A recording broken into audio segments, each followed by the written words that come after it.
நாளைக்கு governor address வந்து தொடங்க இருக்கிறது. நாளைக்கு கவர்னர் சட்டப்பேரவையில் தொடங்குறது. மதிமுக 2 எம்எல்ஏக்கள் கடைநல்லூர் சீர்காழி வெற்றி பெற்றிருக்காங்க. அவர்களுடைய நிலைப்பாடு என்னவா இருக்கும் நாளைக்கு தான் தெரியும். அரசியல் ரீதியாக மிக முக்கியமாக ஒரு மூத்த தலைவர் இளம் தலைவராக முதலமைச்சராக வந்திருக்கக்கூடிய விஜய் எப்படி பார்க்கிறது? அரசியல் ரீதியாக என்ன பேசுறீங்க உள்ள? இங்க இந்த அரசு அமைந்ததிலிருந்து கமிஷன் என்ற பேச்சுக்கு இங்கே இடமில்லை. அது ஒரு மக்களுக்கு மனதை குளிர்விக்கக்கூடிய ஒரு ஆரோக்கியமான நிர்வாகம். கமிஷன், கரப்ஷன் என்ற சொற்களுக்கு இடமில்லாமல் ஜோசப் விஜய் அவர்களின் அரசு இயங்குகிறது என்பது என்னுடைய கருத்து. கடந்த ஆட்சி காலத்தில் கமிஷன் நின்று வெற்றி பெற்றிருக்காங்க. 2 எம்எல்ஏக்கள் உதயசூரியன் சின்னத்தில் நின்று வெற்றி பெற்றிருக்காங்க. அவங்க ராஜினாமா செய்துவிட்டு மீண்டும் இடைத்தேர்தல் அப்படியெல்லாம் ஒரு யூகங்களை அப்படி நீங்க தான் பேசுறீங்க. உங்களை மாதிரி பல பேர் பத்திரிகைகள்ல இந்த ராத்திரி வாதங்கள் இருக்க கச்சேரி அதுல கடுமையா பேசுறாங்க. அவங்களா கற்பனை பண்ணி ஏதோ பேசுறாங்க. யூகங்களுக்கெல்லாம் நான் பதில் சொல்ல முடியாது. யூகங்களுக்கு நான் பதில் சொல்ல இயலாது.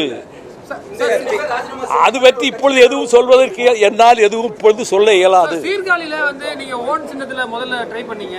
இப்போ அது அதிலே நின்றுக்கலாமோன்னு தோணுதா சார்? மனசுல தோன்றதெல்லாம் சொல்லிட்டு இருக்க முடியுமா? நாடாளுமன்ற தேர்தலோ சட்டமன்ற 6 இடைத்தேர்தல் 6 தொகுதிகளுக்கு வரப்போகுது. இதே திமுக கூட்டணி கூட தான் பயணம் பண்ண போறீங்களா? இளம் கட்சியா வந்திருக்கக்கூடிய தமிழக வெற்றி கழகத்தோட புது பாய்ச்சலோட நீங்க மூத்த தலைவரா கலந்து இருக்க போறீங்களா?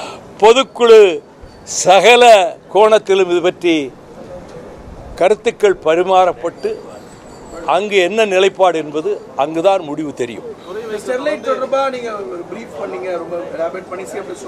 ஆமா, அவர் நல்ல முறையில் நான் சொன்னதை மிக நல்ல முறையில் உற்று கவனித்து கேட்டுக்கொண்டார். எனக்கு நம்பிக்கை இருக்கிறது அவர் இதற்கு அனுமதி தரமாட்டார் என்ற நம்பிக்கை இருக்கிறது.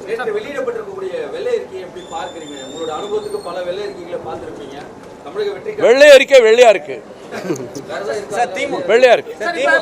பல முதலமைச்சர்களை நீங்க பாத்திருக்கீங்க. அண்ணாவில இருந்து, கலைஞர்ல இருந்து, அம்மையார்ல இருந்து. இந்த முதலமைச்சருடைய செயல்பாடுகள் 1 to 1 மீட் பண்ணிருக்கீங்க. கம்பேரிட்டிவா என்ன சொல்ல முடியும் சார்?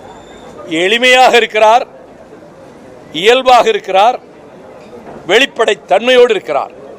சார், திமுக கூட்டணியில் இருக்கீங்க. தாவேக்காவுக்கும் தாவேக்கா அரசுக்கும் மிக ஆதரவாக பேசுறீங்க.